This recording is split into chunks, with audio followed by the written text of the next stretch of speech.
సరే, ఈరోజు మనం అద్వైత వేదాంతంలోనే ఒక అద్భుతమైన గ్రంథం గురించి మాట్లాడుకోబోతున్నాం. దాని పేరే వివేక చూడామణి. అసలు వాస్తవికత అంటే ఏంటి, మన నిజ స్వరూపమేంటి లాంటి లోతైన విషయాలను అర్థం చేసుకోవడానికి మనం ఈ గ్రంథంలోకి ఒక చిన్న ప్రయాణం చేద్దాం. వివేక చూడామణి మనకు చెప్పేది, నిజానికి మొత్తం అద్వైతం చెప్పేది ఈ ఒక్క వాక్యమే. బ్రహ్మమొక్కటే సత్యం, ఈ జగత్తు మిథ్య. ఒక్కసారి ఆలోచించండి, మనం చూస్తున్న ఈ ప్రపంచం నిజం కాదట, బ్రహ్మమనేదే అసలైన సత్యమట. ఈ ఒక్క ఆలోచనే మనల్ని, మన ఉనికిని పూర్తిగా ప్రశ్నించేలా చేస్తోంది కదా. అయితే ఈ ప్రపంచం నిజం కాకపోతే మరి మనమెవరు? ఈ ప్రశ్నకు సమాధానం వెతకడమే ఈ విశ్లేషణ యొక్క ముఖ్య ఉద్దేశ్యం.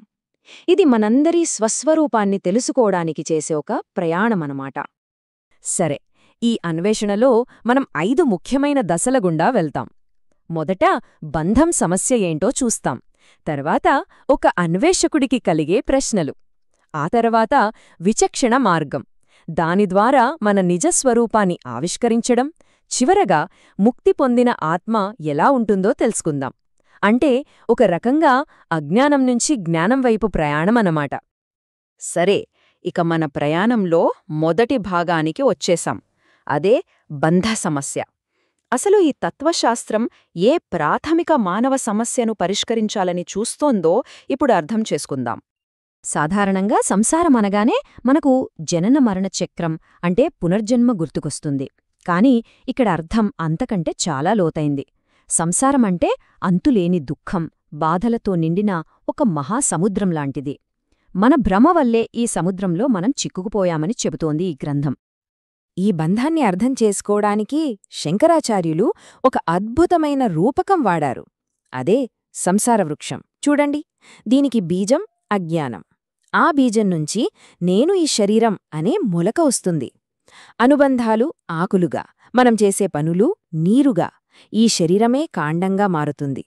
చివరికి ఫలాలేంటో తెలుసా? దుఃఖాలు. అరా చెట్టుమీద చిక్కుకున్న పక్షి మన జీవాత్మ. ఎంత చక్కగా వివరించారో కదా. ఇలా తన పరిస్థితిని అర్థం చేసుకున్న శిష్యుడికి భయం వేసింది. వెంటనే గురువు దగ్గరకు వెళ్ళి, నన్ను ఈ బంధం నుంచి ఎలాగైనా బయటపడేయండి అని వేడుకున్నాడు. అదే మన తరువాతి దశ, అన్వేషకుని ప్రశ్నలు.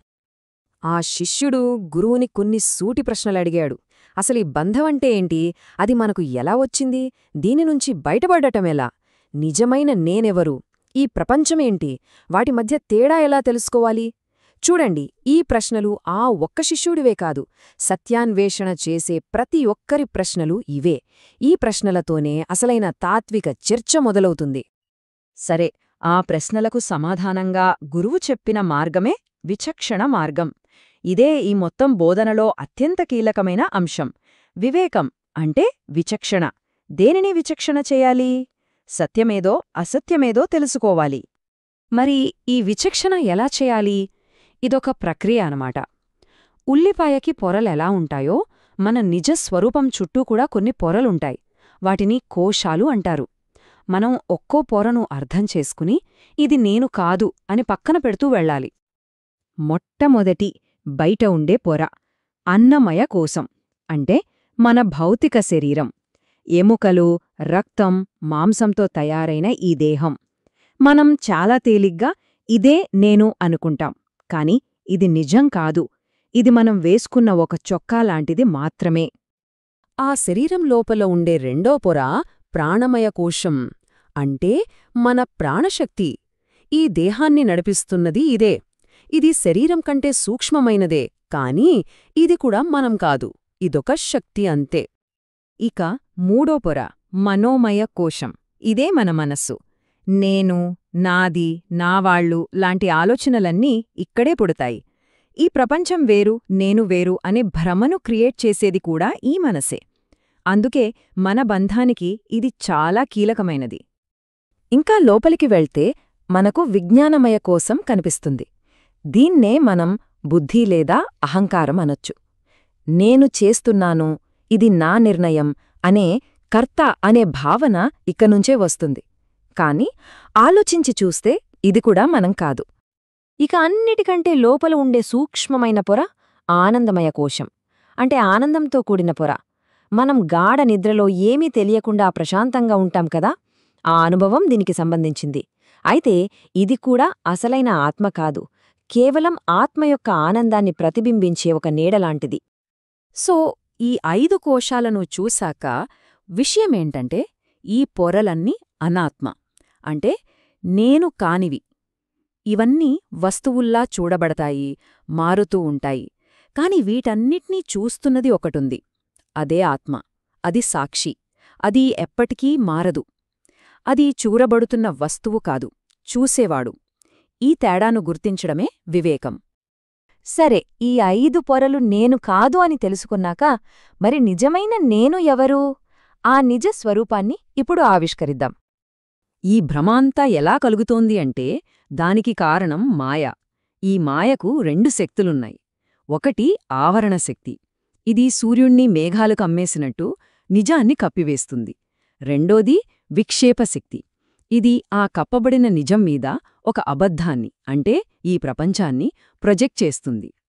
దీన్ని అర్థం చేసుకోవడానికి ఒక ఫేమస్ ఉదాహరణ ఉంది. తాడు, పాము, భ్రాంతి. చీకట్లో ఒక తాడు పడి ఉంటే దాన్ని చూసి మనం పాము అనుకుని భయపడతాం కదా. అక్కడ నిజానికి ఉన్నది తాడు, పాము మన భ్రమ. అలాగే నిజానికి ఉన్నది బ్రహ్మం. కాని అజ్ఞానం అనే చీకటి వల్ల దానిమీగే ఈ జగత్తు అనే పామును చూసి మనం భయపడుతున్నాం, దుఃఖిస్తున్నాం. సో ఫైనల్గా ఈ తత్వశాస్త్రం చెప్పే అంతిమ సత్యం ఒక్కటే. ఈ 5 కోశాలు, ఈ మాయ, వీటన్నిటికీ అతీతంగా ఉన్న ఆ సాక్షి అంటే మన ఆత్మ, ఈ మొత్తం విశ్వానికి ఆధారమైన బ్రహ్మం కంటే వేరు కాదు. రెండూ ఒక్కటే.